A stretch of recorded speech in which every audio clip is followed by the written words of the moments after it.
I am very happy to have Leslie Wagner here. She is the Executive Director of the Peanut Advisory Board. Now, I know the Peanut Advisory Board is not just one state, but it's a region. What states are covered? I represent all the farmers in the Southeast, Alabama, Mississippi, Georgia, and Florida. And we basically do education initiatives teaching people about healthy eating and how to include peanuts and peanut butter into a healthy diet. Oh, that's an ideal job. Well, this is the best part. I love it when we actually show you how to eat some good meals, and we have a nice dish here, and she's going to prepare for us Southwestern peanut cilantro dipping sauce. Sounds good? Yep. Let's get going. So we have here a half a cup of creamy peanut butter. I love this recipe because you can do it in a blender. Anything you can do in a blender, you can get your kids involved in doing. It's a great after-school snack. Well, I already had my peanut butter. I love peanut butter. I had 1 tablespoon of peanut butter, but you told me we can have more than that, and why? Yeah, there's actually a research study that was done that shows that women who eat about 5 tablespoons of peanut butter per week actually can reduce their risk of developing type 2 diabetes by up to 20%. Wow. And the best news is it's a linear relationship. Yes. So the more peanut butter that they consumed, the higher that protective effect tended to be. And I've been limiting myself. Really, every morning I have a tablespoon of peanut butter in my cereal. I know it sounds weird, but I do.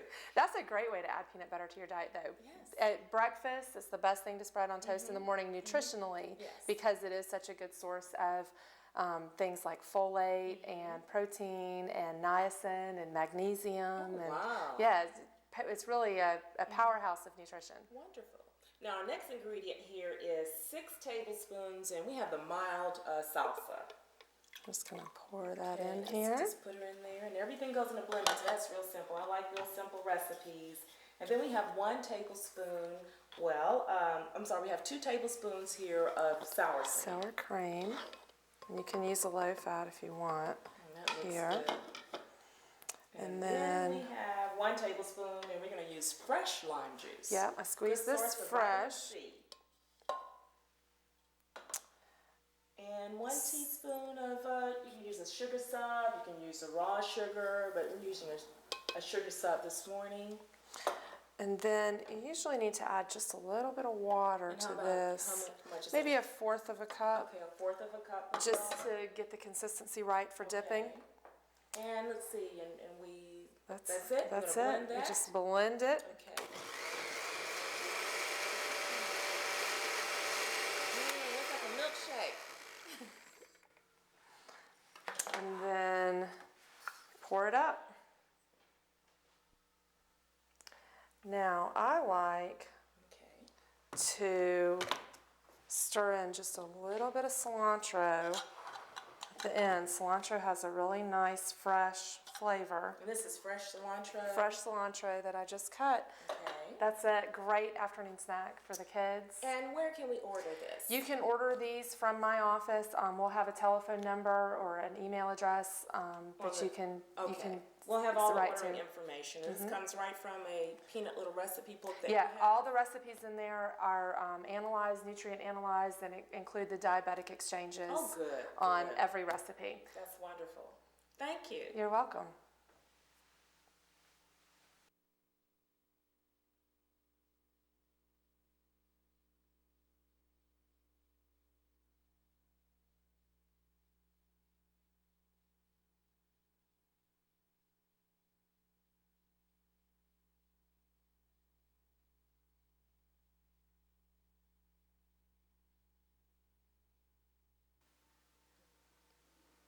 Well, we're going to prepare spiced strawberry applesauce. I really like this recipe because it's low in calories. How many calories is it, Leslie? It's just 91 calories. 91 calories. You can't beat that.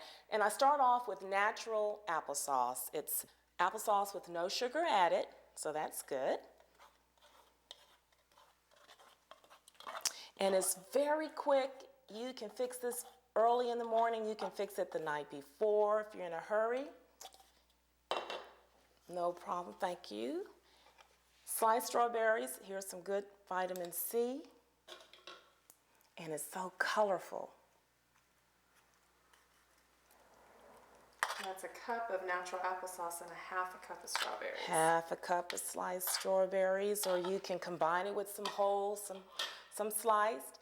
And then I have different spices that I add. Today I'm going to add apple pie spice, or you can add coriander. And how much should I add about? Just a half a teaspoon.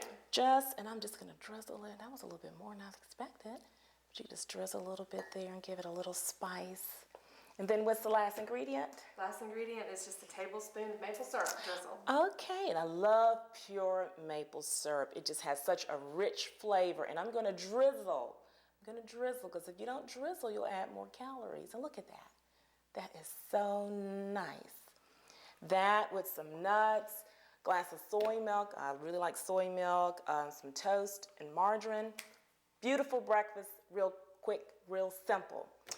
And it's low in calories, because low in calories, why is that so important? Why are we focusing on calories since we're talking about diabetes? Really, the main risk factor for diabetes is being overweight. And there's a lot of research right now out there that would show that eating a diet high in monounsaturated fats, and instead of focusing on having a low-fat diet, but if you focus on having a moderate fat diet, where most of your fat is coming from peanuts, peanut butter, olive oil, or other nuts, which are high in monounsaturated fat, people are having a lot better time staying on that diet. They feel more satisfied because they're eating foods that they like, that make them feel full, because those things have more satiety value to stay with you longer with the protein and the fat, and they are able to stay on the diet longer, which means that they can keep the weight off longer. And that is so important, being satisfied. Absolutely. That's why people don't want to stay on a diet, because they're not satisfied, and they spend their whole day and their whole evening thinking about eating. But if you want to know more about these types of fats that she's talking about, monounsaturated fat, which is a very healthy fat, then you need to look at the other lesson, which is successful weight loss and fat reduction. You need to see that lesson as well. But there's some other information, because we're talking about peanuts and its benefits as far as diabetes, and the whole focus of this program is how can we control diabetes. What else do we know about peanuts and diabetes? There was another really interesting study that showed that you could actually reduce your risk of type 2 diabetes by eating a diet high in cereal fiber and incorporating a lot of low glycemic index foods. Foods like peanuts, broccoli, yogurt, beans. And the best thing about this is it's not an odd diet. It's the diet that we should all be eating. Do we have to go to a special place to get beans or anything like that? Right, or peanut butter, or peanuts, or we love yogurt. Those foods. I mean, these are foods that we love. And the key, whether you are just trying to control your diabetes or whether you're trying to prevent diabetes, is the cereal fiber, the high fiber, and the incorporating a lot of foods that have low glycemic indexes. Now, when you say cereal fiber, that's the fiber that we get in what types of cereals? They're the whole grains. Okay. You really look, and it's so much easier these days to find the whole grains. Yes. And we talked about reading food labels in the other lesson that we covered on successful weight loss and fat reduction. And so you can look on the cereal box and see how much fiber is in that particular cereal. Look for dietary fiber. And the higher the number, the better. Well, and oatmeal. Yes, for example, oatmeal's good. And that's another, just stir a tablespoon of peanut butter into your oatmeal in the morning. It has so much flavor. And, you're getting that extra protein in there. Well, thank you so much, Leslie. Appreciate your being here. You're doing a very good job with the Peanut Advisory Board. I like the fact that we're partnering together, because I love peanuts. That's just the way it goes. I was raised on peanut butter, and I love it. But we were talking about diabetes, how to take control, and the main thing, we were talking about treatment methods. And once again, there isn't really a treatment, but there are ways that you can balance it. It's a balancing act, a balance between the type of medication, if you need to be on medication, and your doctor will prescribe what's best for you, and balancing that with physical activity, and balancing that with a great diet, a wholesome diet. And like Leslie said, it's a diet that we all need to be eating. It's nothing that's new, but it's something that we've come away from. We need to get back to those whole foods, eating more whole foods and what I always say, half your plate should be fresh.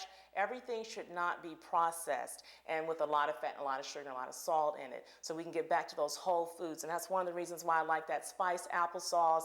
I also liked the It's peanut? a Southwestern It's a peanut dipping sauce. Dipping sauce, and you can use it with vegetables or you can use it with chips or anything like that. Low-fat chips is very versatile. My recipe came from my book, Whole Food, Soul Food, Finger Licking Way to Fight the Fat, or Finger Licking Way to Fight the Fat, or Pumpkin's Veggie Delights right here. And all this information, which we want to share with you, is you can get it right there, and we'll show you how to order things. And we do this because your good health is music to our ears.